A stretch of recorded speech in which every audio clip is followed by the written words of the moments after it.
يسعد فؤادي كلما ذكر الحبيب ترنما ذاك الذي رب العلا صلى عليه وسلم نبي رب العالمين الصادق الهادي الأمين الطاهر الدمث الذي للحق صار معلما للحق صار معلما ذاك الذي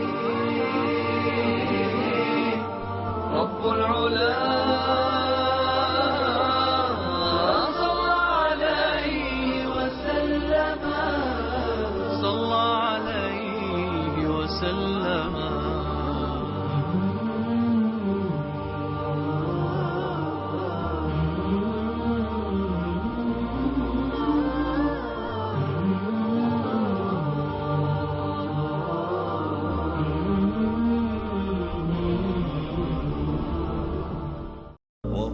في الغار وحيدا يتعبد حينها ناداه جبريل بإقرأ وبها قد سطع الدين الممجد. Он был направлен на землю пророком, и его миссия была милостью к человечеству. Как сказал Аллах, мы отправили тебя только в качестве милости к мирам. Пророк проявлял терпение в доведении призыва Аллаха до людей. Какие он претерпевал мучения и как он терпел. Когда Всевышний Аллах повелел ему открыто призывать людей, посланник Аллаха повиновался и провозгласил: «О люди, воистину я являюсь увещевателем для вас, пока не пришло время сильных мучений». Его ругали, говорили о нем, что он колдун, и обвиняли в одержимости джиннами. Говорили, что его слова похожи на стихи, которые он заимствовал из легенд древних народов. Наихудший из людей пытался задушить его, однако пророк не отчаялся и не остановился. Ему причиняли страдания, его унижали и даже однажды бросили ему на спину внутренности верблюдицы, оставшиеся после ее родов. Мучениям подвергались и сподвижники пророка, и он призывал их к терпению. Были убиты самые любимые ему люди. Пророк сообщил, что они в раю. Их били плетьми, морили голодом, волочили по земле. Некоторых из них оставляли под палящим солнцем. Сподвижники пророка сильно страдали от голода и жажды, однако терпеливо выносили все муки. Биляль, да будет доволен им Аллах, принадлежал Умейе ибн Халяфу. Умейя приказывал мальчикам обвязывать шею Биляла веревкой и так тащить его. Пророк, да будут мать и отец мои выкупом за него, покинул любимую землю. Он расстался с родиной и отправился в путешествие, опаснейшее в истории этой общины. Он направился в Медину. Несколько дней он провел в пещере, скрываясь от преследовавших его убийц. Всадники остановились у пещеры, когда пророк и Абу-Бакр находились внутри нее. Абу-Бакр опечалился, он боялся, что посланника Аллаха, да благословит его Аллах и приветствует, схватят. Пророк спросил: «Что с тобой, о Абу-Бакр?» «Ничего», — ответил тот, «но если всадник посмотрит себе под ноги, то увидит нас, о посланник Аллаха». Пророк и его друг добрались до Медины, и вся она осветилась светом.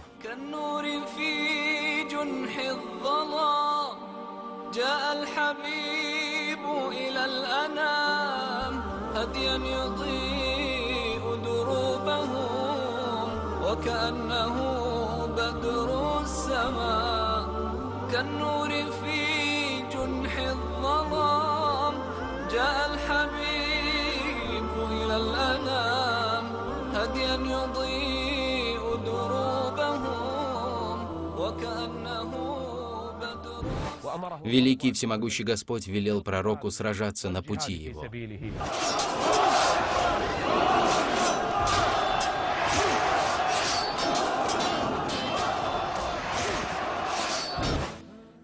Он был меж трех зол: внешним врагом, находившимся по соседству иудеями, и внутренним врагом, лицемерами. Но, несмотря на это, Аллах даровал ему победу. В первом сражении при Бадре мусульман было мало, мусульмане были слабы, однако Аллах даровал им победу. Сказал Аллах: «Не ты бросил, когда бросал, а Аллах бросил».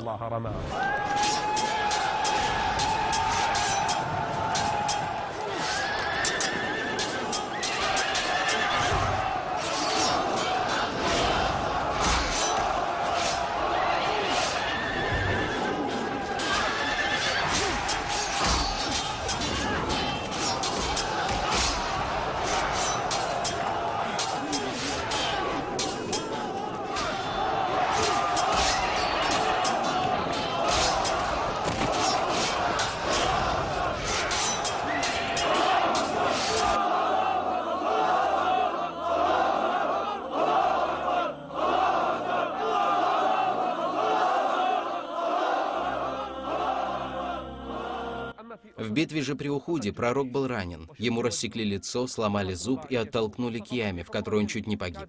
Были убиты его любимые сподвижники, а многие ранены. Однако он проявлял терпение и, вытирая свою кровь, сказал: «Как сможет преуспеть народ, поранивший лицо своего пророка?»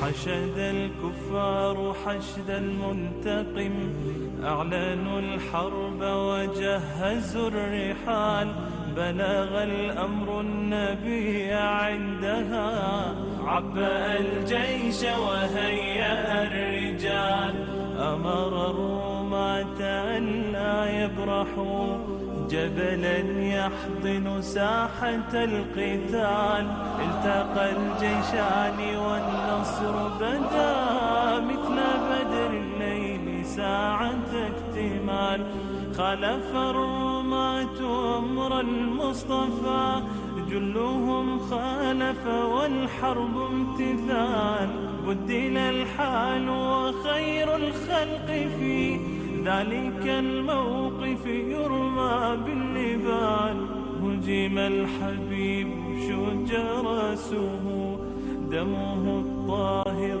فوق الوجه سال هجم الحبيب شج رأسه دمه الطاهر فوق الوجه سال والبطولات تجلت حوله فغدا كالطود ما بين الخندق. В битве при Хандаке мусульмане испытывали сильный голод, ими овладел страх. Иудеи предали их, а лицемеры внесли дрожь в ряды верующих, заставив людей сомневаться в обещаниях пророка, который обещал им богатство Хасроя и римлян.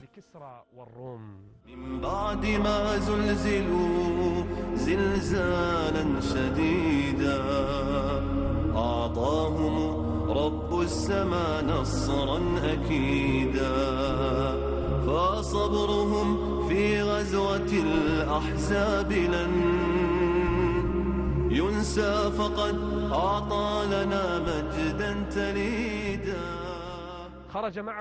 Пророк вместе со сподвижниками направились в Худайбию. Он пообещал им совершение умры, но курейшиты запретили им это.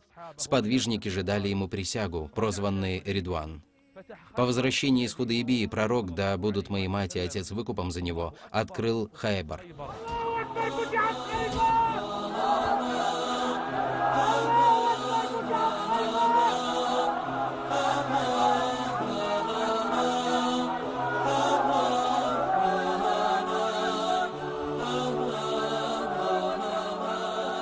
При открытии Мекки в город он въехал скромно, признавая милость Аллаха. Он освободил людей и простил тех, кто враждовал с ними и притеснял его.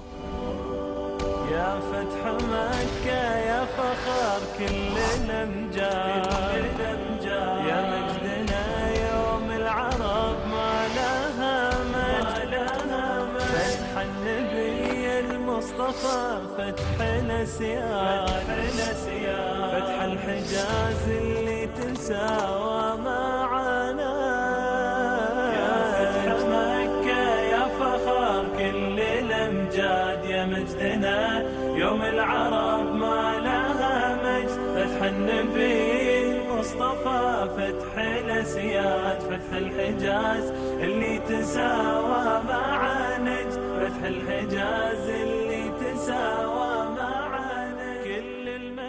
Пророк вышел с людьми в поход на Табук и отправил своих сподвижников в битву при Муте, где были убиты самые любимые ему люди.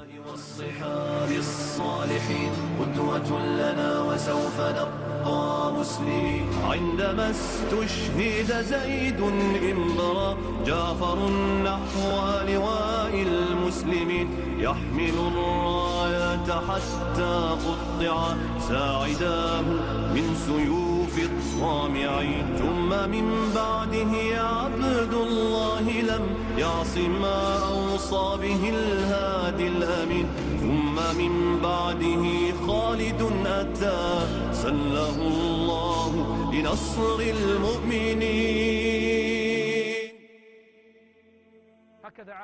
Так жил пророк, мир ему и благословение, обучал людей религии, читал им Коран и разъяснял им запретное и разрешенное. Он сказал: «Я приказал вам совершать все то, что приближает вас к краю, и запретил вам все то, что приближает вас к огню. Я оставил вас на ясном пути. Его ночь подобна дню его. Не собьется с него никто, кроме пропащего. После этого он встретил то, что пожелал Аллах. Настал день его смерти. Как сказал Всевышний: «Воистину ты смертен, и они смертны». Наибольшим горем для мусульман на этой земле была смерть Мухаммада, да благословит его Аллах и приветствует. Когда он умер, вся Медина словно потемнела.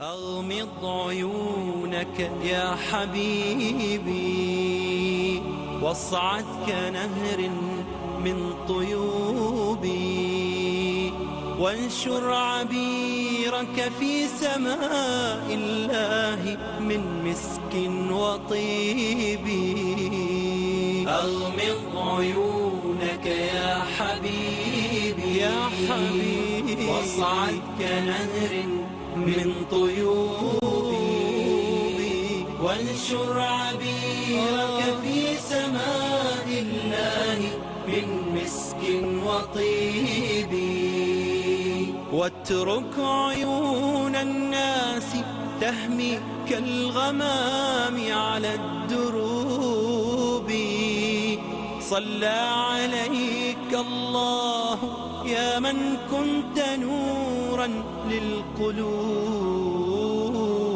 واترك عيون الناس تهمي كالغمام على الدروب صلى عليك الله يا من كنت نورا للقلوب.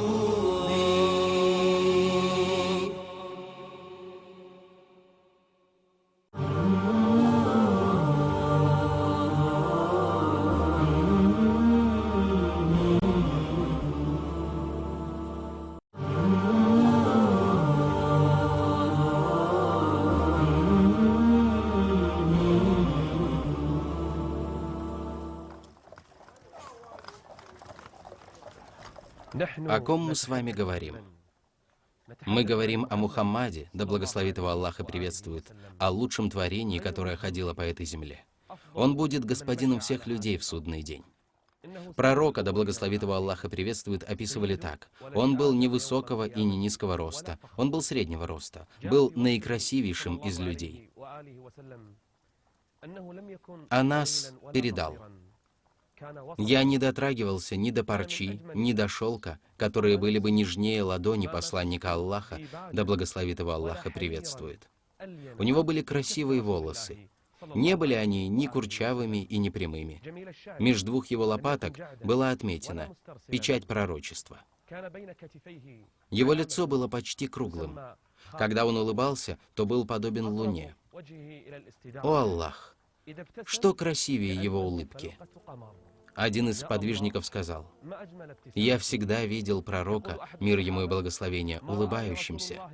Он много улыбался. Иногда он смеялся так, что виднелись его коренные зубы. Пророк не повышал голос при разговоре. Люди описывали его как человека, наделенного наилучшими свойствами. Если бы ты увидел его, то подумал бы, что он подвел глаза сурьмой, когда он не делал этого. У него был широкий лоб, он был белокожим, но не сильно. Он был лучшим и красивейшим из людей. Аллах, великий и всемогущий, сказал о нем, что он — милость для миров. Когда пророк шел, то словно спускался с возвышенности. Его походка не была медлительной и не была быстрой. Он любил одевать камис, любил белые одежды. Также он одевал накидку, изар и челму, которая не была большой и не была маленькой. Пророк был скромен. Если бы ты увидел его, то полюбил бы. Ты бы понял по его лицу, что он правдив. Это был любимец Всевышнего Аллаха и печать пророков и посланников. Таким был Мухаммад, да благословит и приветствует Аллах его и его род. В его доме не было много еды и питья. Часто его едой были лишь вода и финики. Аиша передала, что проходили месяцы, и в доме жен пророка не разжигался огонь и не приготавливалась пища. Иногда, когда пророк испытывал голод, он привязывал камень к своему животу. О ком же это мы? لقد جاءكم رسول من أنفسكم عزيز عليه ما عنتم حريص عليكم بالمؤمنين رؤوف رحيم. Он любил благовония и много пользовался ими. А пот, выходящий из него, был и лучшим из благовоний. От него исходил только приятный запах. Его плач можно сравнить со звуком кипящего котла. Он не повышал голоса, ни при плаче, ни при зове, никогда.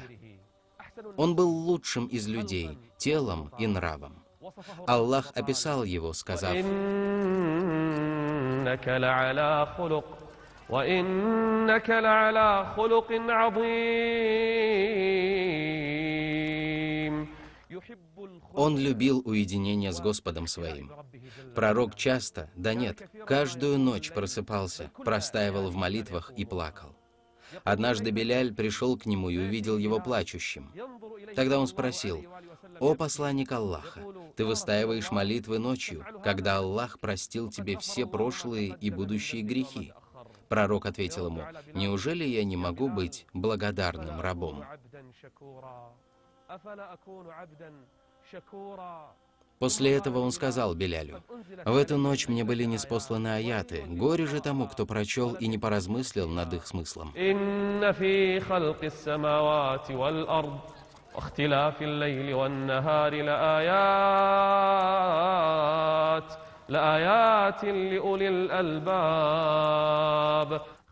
Анас был слугой пророка 9 лет. Он сказал: клянусь Аллахом, он никогда не подымал на меня голоса и никогда не говорил мне, если я сделал что-то: почему ты сделал это? А если я не сделал чего-либо, то не говорил мне: почему ты не сделал это? И так на протяжении 9 лет. Проходя мимо детей, пророк приветствовал их. Услышав, что у сына одного из ансаров умерла птичка, пророк направился к этому мальчику и сказал: «О Абу Умейр!» Маленького мальчика он назвал Абу Умейр.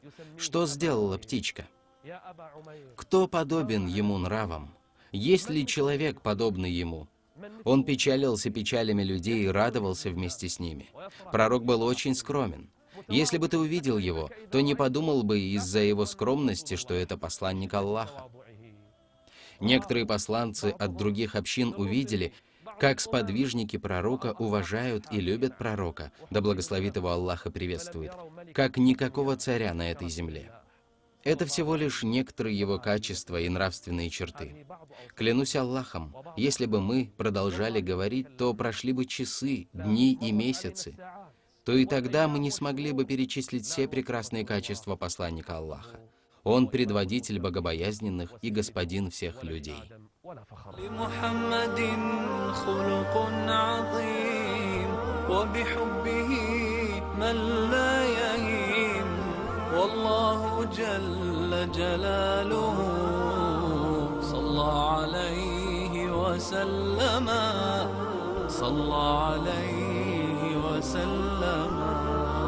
ذاك الذي رب العلا. Чтобы наше знание о нашем пророке, да благословит его Аллах и приветствует, было полным, нам необходимо узнать о его семье, детях и обитателях дома.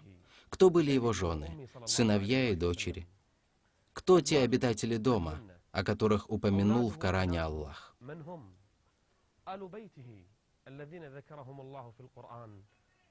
Всевышний Аллах назвал жен пророка в Коране матери верующих.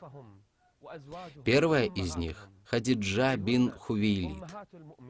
Она была первой женой пророка, да благословит его Аллах и приветствует. Он очень любил ее. Она помогала ему своим имуществом и была первой, принявшей ислам. Да будет доволен ею Аллах. Ей передал приветствие Джибриль от Господа ее. Пророк обрадовал ее домом из жемчуга в раю, в котором нет ни усталости, ни шума. Она была одной из 4, о которых пророк, мир ему и благословение, сказал, что они госпожи женщин миров. Среди них он упомянул и Хадиджу, да будет доволен ею Аллах. Она была его первой женой. После нее пророк женился на Сауде бин Зама. Она была одной из первых, кто принял ислам. Затем он женился на Аише бинт Абу Бакр. Она была правдивой и дочерью правдивого. Превосходство Аиши над другими женщинами, как превосходство похлебки над другими видами еды. Великий и всемогущий Аллах очистил ее от обвинений, ниспослав аяты из Корана, которые будут читаться до судного дня, и назвал опорочивание Аиши великой клеветой. Пророк, да благословит его Аллах и приветствует, взял в жены Хафсу бинт Умар, да будет доволен ими Аллах. Также пророк, мир ему и благословение, женился на Зейнаб бин Джахш.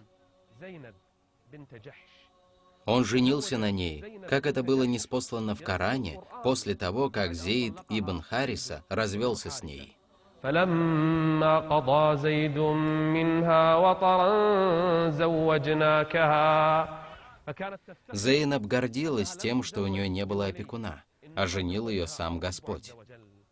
Также пророк женился на Зейнаб бин Хузейма, которую прозвали матерью бедняков.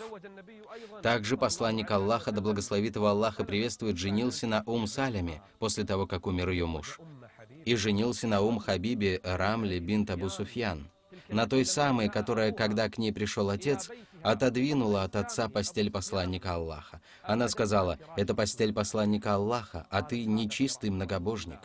Это было до принятия ислама Абу Суфьяном. Также он женился на Джуэйрии бин Харис, да будет доволен ею Аллах. Она также была разумной женщиной, была дочерью предводителя своего племени. Пророк взял в жены Софию бин Хувей, которая была дочерью господина иудеев. Когда погиб ее отец, ее захватили в плен, а пророк освободил ее. Она приняла ислам и хорошо исповедовала его. Передается, что она простила ради Аллаха одну из служанок, которая пыталась опорочить ее. Последней женой пророка была Маймуна бинт Харис. Все они жены пророка, которых Аллах описал в Коране.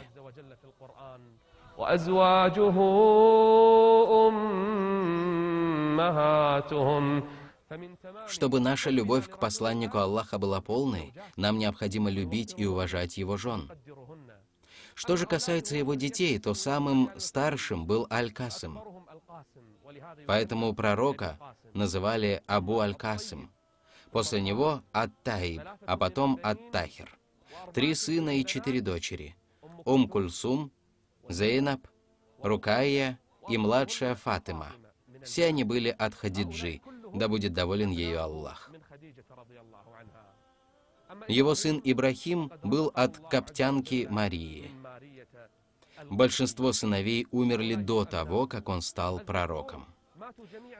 А его дочери, они дожили до этого времени, приняли ислам и переселились с ним, да благословит его Аллах и приветствует. Все они умерли до смерти пророка, кроме Фатимы. Она немного прожила после смерти пророка. Это были его жены и дети. Что же касается Ахлюль-Бейт, то это не только его жены и дети, но и сыновья Хашима, сыновья Абдуль-Мутталиба, семья Джафара, семья Акиля, семья Аббаса и семья Али. Все они Ахлюль-Бейт. В один из дней пророк увидел Хасана, своего внука, и накрыл его своей черной накидкой. Затем он увидел Хусейна и сделал так же. Затем Фатиму и сделал то же самое. А затем он увидел Али и также накрыл его. После он прочел: И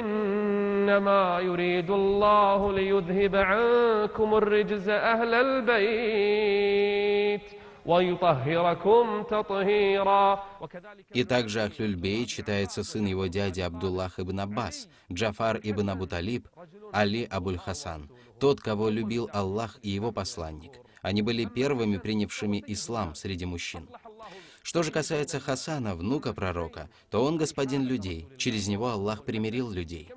Он и его брат Хусейн были для посланника Аллаха благоухающими растениями. Он очень любил их. Фатима была частичкой его, он тоже очень любил ее. Она госпожа женщин миров. Что же касается Джафара, то он был прозван летающим, так как Аллах даровал ему крылья, чтобы он летал с их помощью в раю. Ибн Аббас был наиболее сведущим в вопросах, связанных с книгой Всевышнего Аллаха. Потомки посланника Аллаха, мир ему и благословение, будут рождаться до того времени, до которого пожелает Аллах. Посланник Аллаха оставил такое наставление в отношении их. «Я напоминаю вам об Аллахе в вопросах, касающихся обитателей моего дома, Ахлюль Бейт».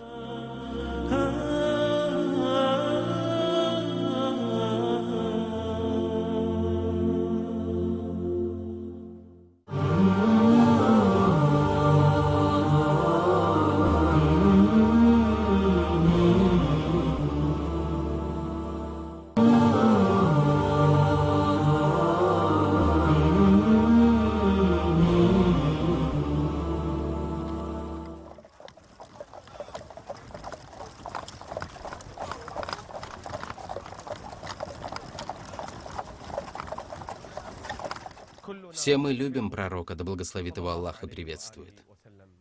Как же мы можем не любить его? Он провел всю свою жизнь на пути этой общины для спасения этой общины. До конца своей жизни он сражался на пути Аллаха для выведения людей из тьмы к свету. Однажды Аишу спросили о причине того, что пророк в конце своей жизни начал совершать дополнительные молитвы сидя. Она ответила: «Это из-за того, что люди утомили его.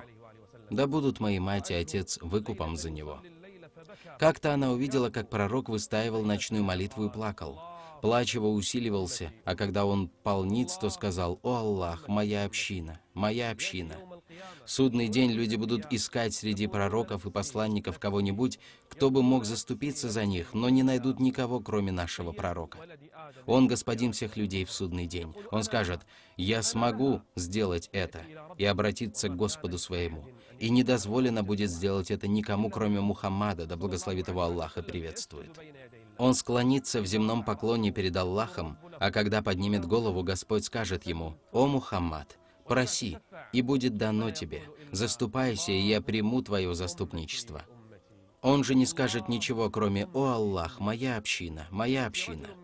Однажды к пророку пришел один из подвижников, он плакал. Пророк спросил его: «Что заставляет тебя плакать?» Тот ответил: «Я вспомнил о смерти и о том, что она разделит меня с тобой, о посланник Аллаха». От большой любви к посланнику Аллаха он плакал, потому что смерть разделит их.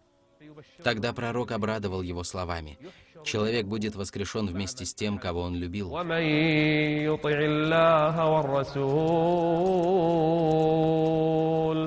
فأولئك مع الذين أنعم الله عليهم من النبيين. Пророк, да благословит его Аллаха приветствует, встретит свою общину в судный день у водоема, чтобы напоить всех их. Некоторых из его общины ангелы не допустят к водоему. Это будут те, которые вносили нововведения в религию. Пророк воскликнет: «Это же мои сподвижники». Он очень озабочен положением своей общины. Как же мы не будем любить его? Он пожертвовал всем, чем владел для этой общины. Любовь к нему не проявляется в произнесении слов и чтении стихов. Воистину, она в том, чтобы следовать ему, верить его словам, подчиняться его велениям и сторониться его запретов.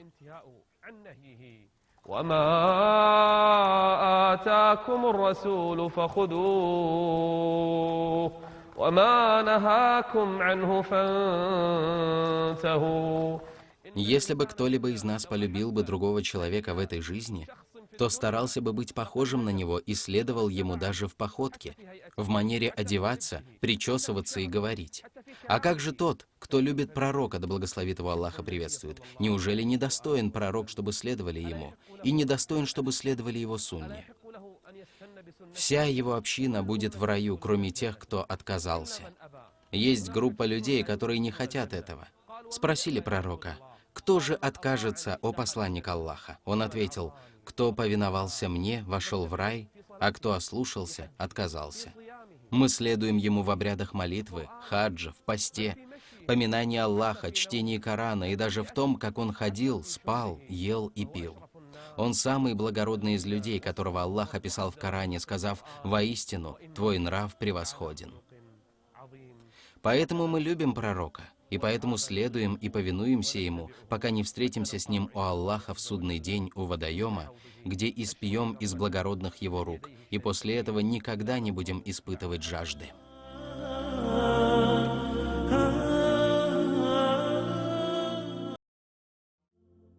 Компания iMedia выражает благодарность кувейтскому спутниковому каналу Аль-Ватан.